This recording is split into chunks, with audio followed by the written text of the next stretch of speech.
Men's soccer is off to the NCAA tournament for the first time since 2013. Volleyball heads to Orlando for MAAC playoffs, and men's ice hockey fought the battle for Whitney Avenue on this Saturday. All this and more starting right now.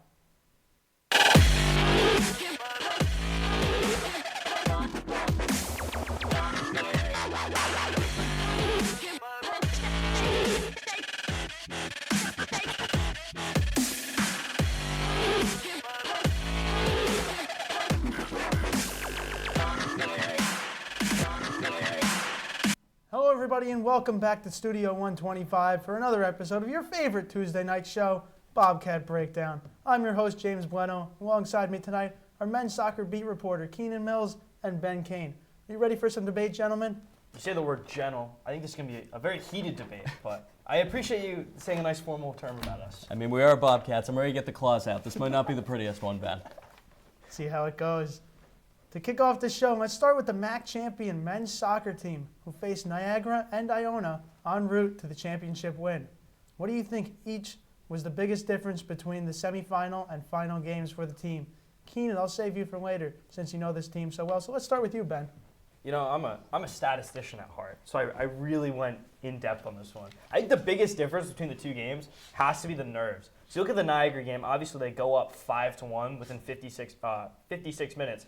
But the problem is Quinnipiac scored first with David Bercedo scoring, and then between their first and second goal, they allowed 5 shots and 1 goal from Niagara. Not bad, and they combated that with 6 shots of their own, and that's in a 20-minute span. You look at the Iona game, they go up 3-0 after 64 minutes. Although they ended the game 3-2 with 2 late goals, they allowed 9 shots after David Bercedo's first goal in the after his first goal. So throughout the whole first half, they allowed 9 shots. They only took 2 of their own. So it's just a lot of nerves happening in there. When the Bobcats are playing well, their offense is firing, and it covers up those defensive liabilities that they have. And it's obviously a younger defense, but a lot of players in that back line have never played in a MAAC playoff game before. So they're trying new things. They're really trying to work on it. And you saw in that Iona game, they were just nervous. They have the MAAC championship in their hand, and they're just trying to sit back and relax and kind of take it minute by minute and get through that time. Whereas in the Niagara game, they knew they were up, but it's like the women's soccer team. It's the flat track bully mentality. You're up by 3, how can you get up by 4? So you saw that in the 2 games. It's just a lot of nerves between the 2 games. I think there's a real difference. I agree with you a bit, Ben. The dramatics in the championship game were something, it was different. In the last 10 minutes, they were more playing to not lose the game instead of kind of continuing to try and win the game. They gave up the last 2 goals in the last 10 minutes, and the environment in the entire stadium just sank, and it was just holding your breath until the last whistle blew. And it was for them, for the Quinnipiac Bobcats, it was scary. And for the second half, I showed up late to the semifinal game, and people were leaving. I mean, it was completely different vibe, and it felt like a regular season game. It just wasn't something that, it didn't feel like for a chance to go to the MAAC championship game, while the MAAC championship game had the theatrics, it had the dramatics that, oh, this has a lot at stake. Well, you look at the goals that they scored against Niagara, it's a lot of free-flowing soccer, and then you look at Iona, it's a corner kick goal that David Bercedo taps in the back of the net, it's a counterattack where Sterngard just pierces through the team, and then it's a long shot from Tomas Vaikula. So 3 different goals, but those 3 types of goals are a team that's just trying to make their way through the game, trying to keep the lead. Whereas you saw against the Niagara game, they're trying to break Niagara down. So that's definitely one of those big differences like you mentioned before as well. Yeah, I completely agree with the playing to not lose thing. I definitely saw that during that game. Let's dive into that championship game where there were a ton of players who stepped up for the Bobcats throughout the game. Who do each of you think was the man of the match for Quinnipiac? Keenan, let's start with you this time around. It's very easy to say Carl Netzel. He was amazing in that game, but he did drop the 2 goals at the end of the half. I think David Bercedo not only is the MVP of that game, but he's the MVP of the season overall for the Bobcats. In the semifinal game and the championship game, it is humongous for, like you said, the younger defensive line, for them to go up 1-0 in both those games, and that is courtesy of Bercedo in the first minute of the semifinal and within 10 minutes of the championship game.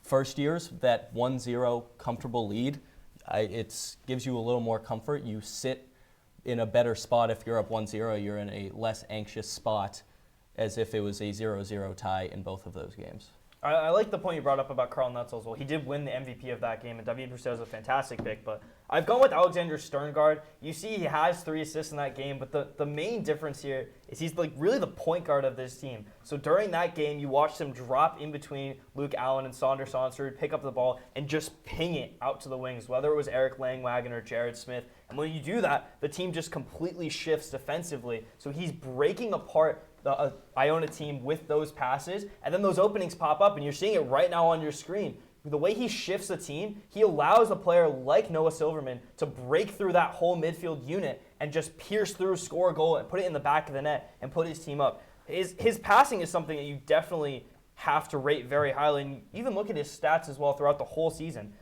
Something I didn't know until I was prepping for the show. In the NCAA Division I, Alexander Sterngard is 4th in the nation in assists. That's incredible. He's got 12 on the season. Although he had 3 in this game. It's truly remarkable. You just kind of got to look at the first year, the leadership he brings as well. You talk about David Brusseau's leadership, but Sterngard's on that field for almost the full 90 minutes. And he is the most vocal person there. And he just had a fantastic game against Iona.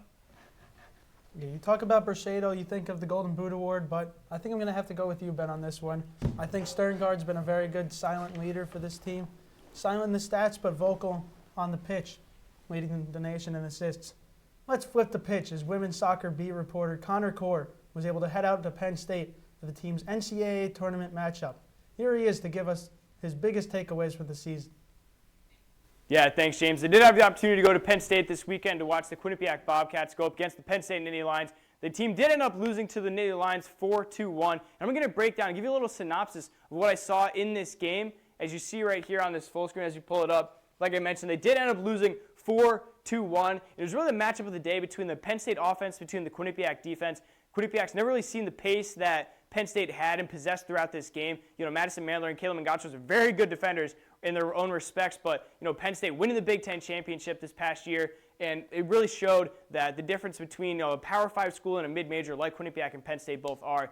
As you look at the shots that they had, Penn State had 25 shots this entire game, so Philo Espinosa had to make 11 incredible saves throughout the entire time, but still led it through 4 goals. One of those were just like one-timers past the defense where there's really a one-on-one, 7 or 8 times out of 10, it's going to be going in favor of the offender to try to score a goal. But Sophia Espinosa played a great game. I want to mention also Markayla Bailey. She had the lone goal for the Bobcats in this game. And, it was off of a chance that, people weren't really expecting throughout this game. I know sitting in the press box throughout it was kind of out of nowhere, if you ask me, where it was kind of a lofting ball over the goalkeeper onto that far post. There really was no chance for Penn State's goalkeeper to make an opportunity to try to save that. But that really was the only really bright spot. They played a lot of, tactful defense on the Bobcats side, really slowing down Penn State to get them out of their rhythm. But at the end of the day, they're Big Ten champions for a reason. They're one of the top teams in the country for a reason. They're going to find different ways to score. I talked about pace a little bit earlier. One of the players that really stood out to me was right here. We have this PNG of the player, Amelia White. She's a first year on the Penn State squad. She's from Indiana, won Indiana Gatorade Player of the Year in the entire state her senior year. So she's going to bring a lot of pace and a lot of skill. And she kind of tore up, like I said, Mangachos and Mandler's opportunities to score on this team. But, guys, I got to ask you, looking at this game and seeing it the first time in the NCAA tournament in such a long time, how do you think this kind of builds the program into the future and helps them get back to the NCAA tournament for the first time in 20 years and going back-to-back years? Now, guys, I was at this game, and although the scoreline said 4-1, really quickly before we get into Connor's question, I just want to point out this game was really a 2-1 game. You talk about those 2 goals at the very end of it. Quinnipiac kind of seemed like they were out of it towards the end, but a 2-1 game nonetheless, so they played very well. But in terms of how they get back and those biggest takeaways, you look at the MAAC and you look at Penn State, and the teams that are in the MAAC versus Penn State's league in the Big Ten, there's a drastic difference between the two of them. So if you're Quinnipiac, you're floating between the MAAC and those Big East teams and those Big Ten teams. How do you get back there? And I've brought up a Man City reference here. Pep Guardiola is a tactical genius, the manager of Man City. And I kind of want to bring him up because what he does as the manager is he learns how to play balls very risky. So you see the likes of Ederson and the goalkeeper, and you see the likes of those center backs playing those risky type passes, but high risk is high reward. Now, how does this relate back to Quinnipiac women's soccer? Well, if you're Dave Clark, you want to take more risks during the MAAC because you know you have the ability, you have the depth, you have the players to get back into the NCAA tournament And now it's about taking risks and trying to diversify yourself from the talent in the MAAC. So when you do get to the NCAA and you do take on a team like Penn State, you're up for the challenge. So if you're Dave Clark trying to make those more intricate passes out of the back, and you saw Sofia Lo-Espinoso really develop as a passing goalkeeper. So can you utilize her skills more? Can you play through the midfield? Can you break through those triangles? It'll be really interesting to see, but just having more risky plays in the MAAC and saying, we understand that we are a very good team and we know we can get back to the NCAA tournament, but how do we treat the MAAC as a training ground for that tournament? It's going to be really interesting to see, but definitely trying to play more risky, play those intricate type passes, and building confidence on the ball is what they have to do in the MAAC to get back to the NCAA. I took this more as a roster question. I know you're a big, profound person on Triglione and Scott and playing through the back, and those are two of the biggest players for this Bobcats team. But at some point, you have to look. Cook and Chokler are coming back. This team is going to be simply dangerous still in this conference. It's going to be a scary, scary team. And despite losing a couple guys, Dave Clark still goes to his bench in big games. He can feel like he can go to any person that's sitting down in the bench, and he still has confidence in what is able to be found onto that field. He's going to have Cook, he's going to have Chokel, he's still going to have these veteran players, but he also has a good amount of people that show up in training every day that are on the bench and that he can go to in the next couple of years that he will have confidence in. And I really like the point you brought up of going to the bench and trying new players, because we saw towards the end of the MAAC season when they already had first place racked up, you saw the likes of Anna Costello dropping into center back. Kitty Jacobs, a player who didn't really play too much in the earlier games, but she was slotting into center back as well. When you talk to Dave Clark after that Penn State game, he knows his squad has the type of players that can fill in for Triglione and D'Annunzio when they do eventually move on. And it's just a matter of giving them minutes in those valuable games. And you saw some first years playing against Penn State, so they do have those minutes and they do have that experience. So I completely agree with you there. There's a lot of players that are going to have to slot in, but I think the squad has the depth, like you mentioned, to be able to do that without having to recruit too much. You know what? I think it's a combination of both. In the words of KD from Thunderstruck, hard work beats talent when talent doesn't work hard. So we'll see how the team does next year. It's time to take our first break. After this, we have everything from volleyball to ice hockey. Stick with us when we come back on Bobcat Breakdown.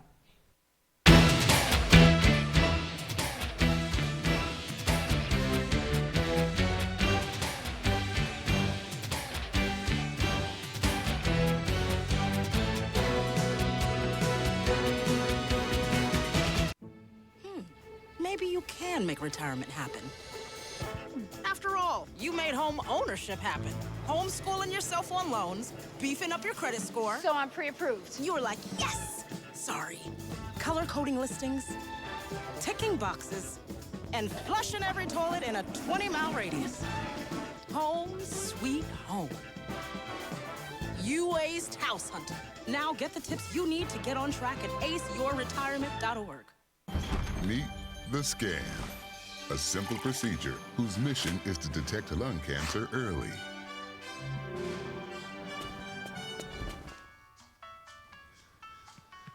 I'm here to save you. But I feel fine. That's great, but you may still be at high risk for lung cancer. Oh man, that's a new fence. If you smoke, early detection could save your life. Learn more at savedbythescan.org.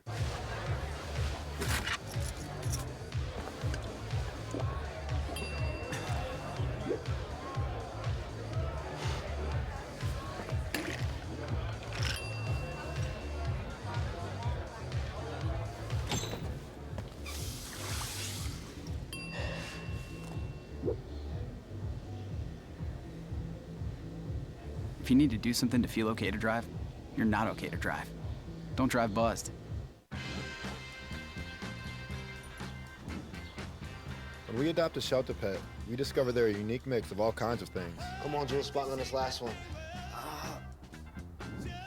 There it is.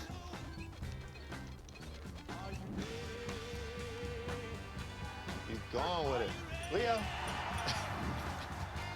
They're a little bit of a lot of things, but they're all pure love. Welcome back, and thanks for sticking with us. Let's flash back to when Connor Core and Santino Maione were on the show predicting how the later part of the volleyball team's season would go. Roll the tape. Something that quote, "We're going to eventually win championships. I have no doubt in my mind about that. I'm as equally focused connecting to these people as winning championships." That kind of instills confidence in me to show that, he's ready to take this team forward. But obviously with this rough start, it may not have looked like it on paper, but heading into these later parts of the season, I think it's going to be something that they're going to be able to turn around. Just for clarification, so you think they're going to turn this around? You think Yes. Okay. That's just flat out wrong, folks. There's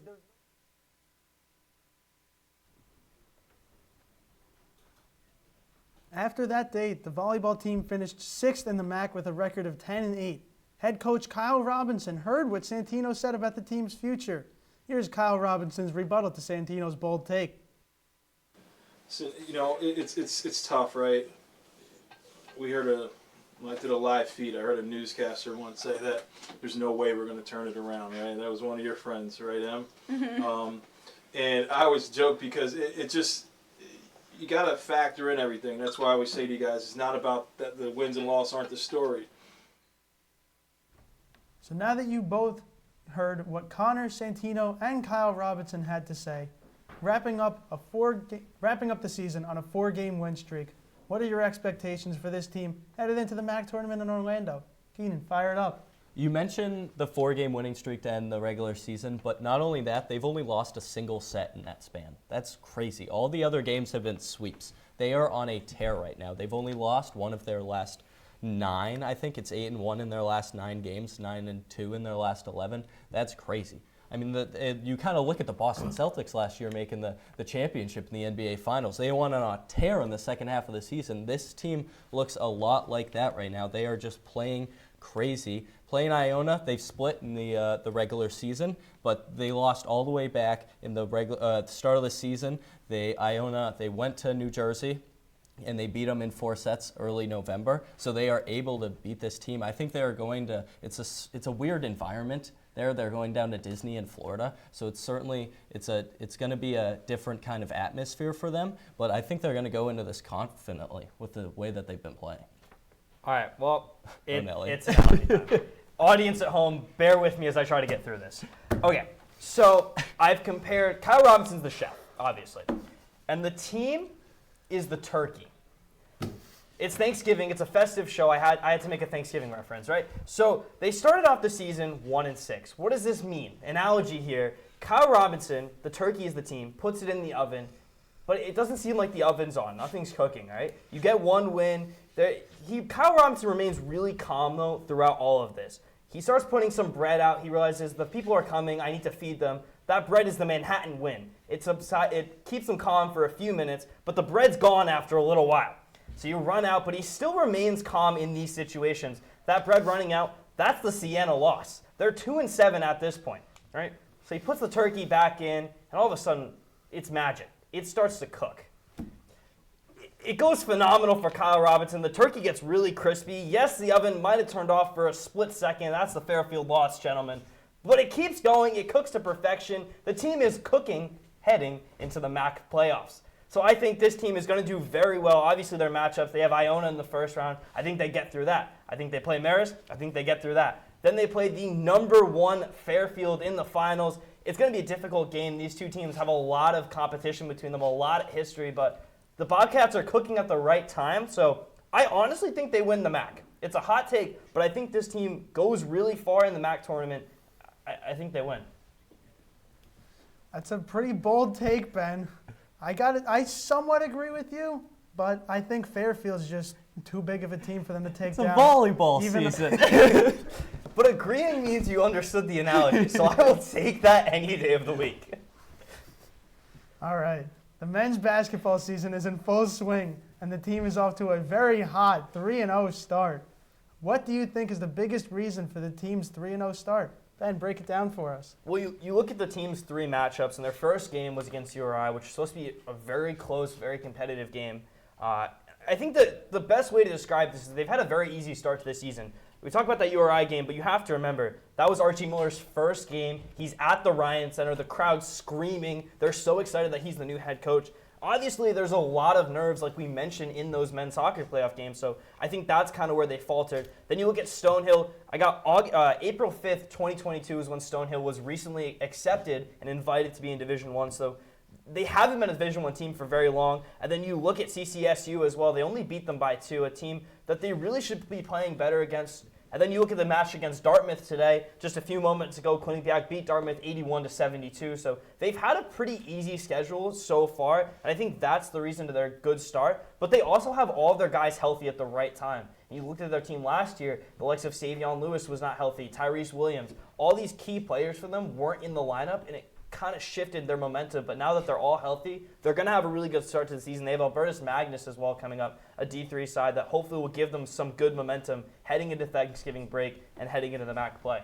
You make a good point. It very much does have to do with kind of the lack of competition they have been playing, but they also beat URI. That's an A10 school. That's a very good.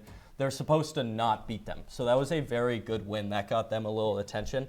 But the other couple games that they have won, Dartmouth, CCSU, they should be winning this game. But it's impressive to see how they're working as a team. They have guys stepping up. In the first game against URI, Matt Belonk, he goes 0 for 11 from the floor. Nweke, the transfer, steps up and gets a double-double. Guys are just stepping up, and they're playing the way they need to.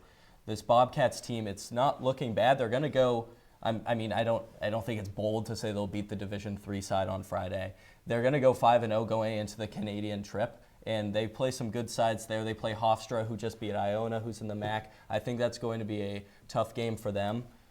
So I think this will be good to get them a little competition. But I also think this team needs to play with each other a little more and get some more confidence. So maybe these couple these teams that aren't so great are a better competition for them. Well, I think some of the players you mentioned as well, one name you left out was Louis Courtright, who won MAAC Sixth Man of the Week this week, and he was one of the top performers. He's a third year now, but in his first year, he was one of the top scoring options for the Bobcats. So having him playing well is fantastic for them as well, because he had a lot of problems with injury last year. So seeing him back on the court and performing at his best is something Baker Dunleavy's going to be very happy with this season. Yeah, that Stonehill game, he came off 19 points off the bench. That was a game they probably should have won by a little more, but guys just kind of stepped up. Yeah, I think the whole team having a little bit of confidence is definitely helping. You know, the John Rothstein, the epitome of brutality tweet after beating Rhode Island in the bye game was huge for their momentum. Let's close out the debate with a little gratitude. Thanksgiving's right around the corner, and it's snowing. And the teams around this campus have been so talented this entire semester so far. Who do you think the Quinnipiac community should be most thankful for? Keenan, finish it strong. Ben, I know we're both soccer guys. I'm going to steal not only one soccer team, but the the soccer program in general. They were just something really special this fall. We're both juniors. We've both been following these teams for 3 years now. It's been crazy to see, especially the men's team. While we were first years here, they dropped the game in the championship game, and that was heartbreaking for Bobcats fans. And then starting off 5-0 last year and then completely missing the playoffs in the MAAC.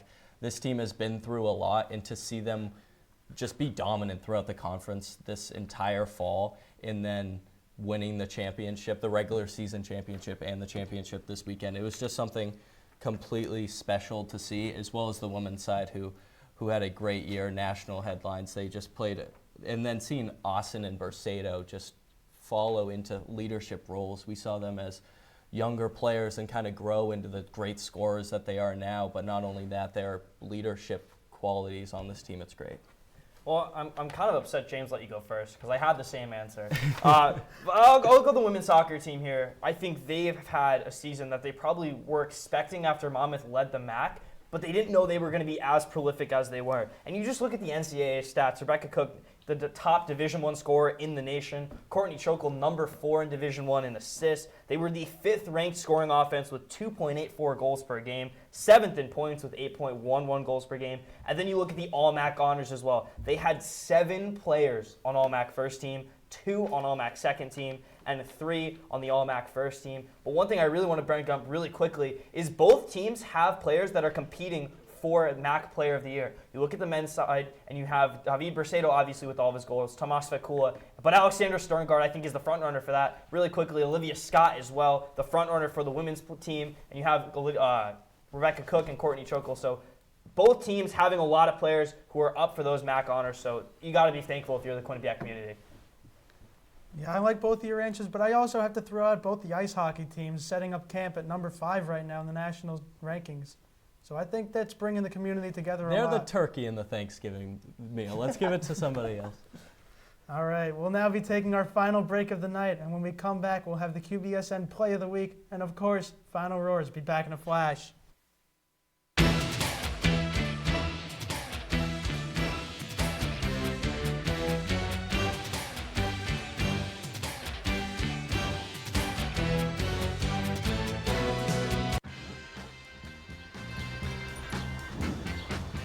When we adopt a shelter pet, we discover they're a unique mix of all kinds of things. Come on, Drew, spot me on this last one.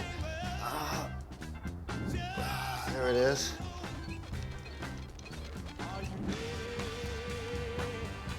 Keep going with it. Leo. They're a little bit of a lot of things, but they're all pure love. I don't think that many kids in my son's school even do it. He makes fun of his friend who vapes. He would never try it. She's into soccer. She's on the honor roll. She's just not the type. No way. No way. No way. No way, my kid would never vape. Get your head out of the cloud. Today, nearly 8,000 kids will start vaping. Maybe even yours. Learn about the dangers at talkaboutvaping.org. Type 2 diabetes can have a big impact on your life, but how can it be prevented? Well, the first step is knowing if you have prediabetes, a serious medical condition that puts you at high risk for type 2 diabetes. 1 in 3 American adults has prediabetes, but more than 80% don't know they have it. The good news is, prediabetes can be reversed, and for many people, healthy changes in their daily routine can make a big difference. Take the 1-minute risk test today at doihaveprediabetes.org. What do you think you're doing, Kevin? Was just gonna drive home. There are several warning signs present that you shouldn't be driving. Like hearing voices? Like your text-to-emoji ratio? Oh man, the selfies. Selfie, nailed it. We all have warning signs that let us know that we're probably not okay to drive. Mine is pretending to be your subconscious. Craig, come on man, let's split a ride home. Welcome back, and let's jump right into our QBSN Player of the Week. The QBSN Player of the Week is Alexander Sterngard. The Bobcats hoisted the MAAC trophy after defeating the Iona Gales 3-2 in the championship game. Sterngard was an integral part of the Bobcats' success. He played a full 90 minutes for his team, he made key plays defensively, and he assisted on all 3 of Quinnipiac's goals. He leads the MAAC in total assists, and his passing ability was on full display Sunday. He put the Bobcats in perfect positions to score and lived up to the Rookie of the Week he received last season. Sterngard is in for a bright future after performing well on one of the biggest stages this year. You all know what time it is. It's everyone's favorite, Final Roars. Keenan, you start us off. All this talk about soccer has in a way taken the attention off the hot starts that the basketball teams are off to early in each of their season. The Sign by Active Base, I saw the sign, featured in Pitch Perfect. Yeah, that was the #1 hit the last time the men's team got off to a start like this, all the way back in '94. That's not saying the women's team hasn't been explosive either. The team won by 55 points last night. I will say it again, 55 points. New additions in Ella O'Donnell and Mary Baskerville make this team scarier than some thought. Also, still without star Mackenzie Deweese, spectators would have no clue that this team is playing without one of their best. The one loss in the season so far came against ranked opponent NC State at the start of the year. Their next game features ranked opponent the Hoosiers of Indiana. I'm going to be looking for the Rothstein epitome of brutality after that one. After dominant seasons by both the men's and women's soccer teams throughout the entire fall, and both hockey teams setting up camp in the national top 10, who's to say the basketball teams can't make some noise either? When I was first looking for schools just a year ago, one thing I knew I needed was a sense of pride. When I first came to Quinnipiac, I started to fall in love, and I found the hockey team. I fell in love with the sport of college hockey, and here I am a year later attending a school with the nationally ranked #5 both men's and women's ice hockey teams in the nation, and I couldn't be more proud to be along for the ride.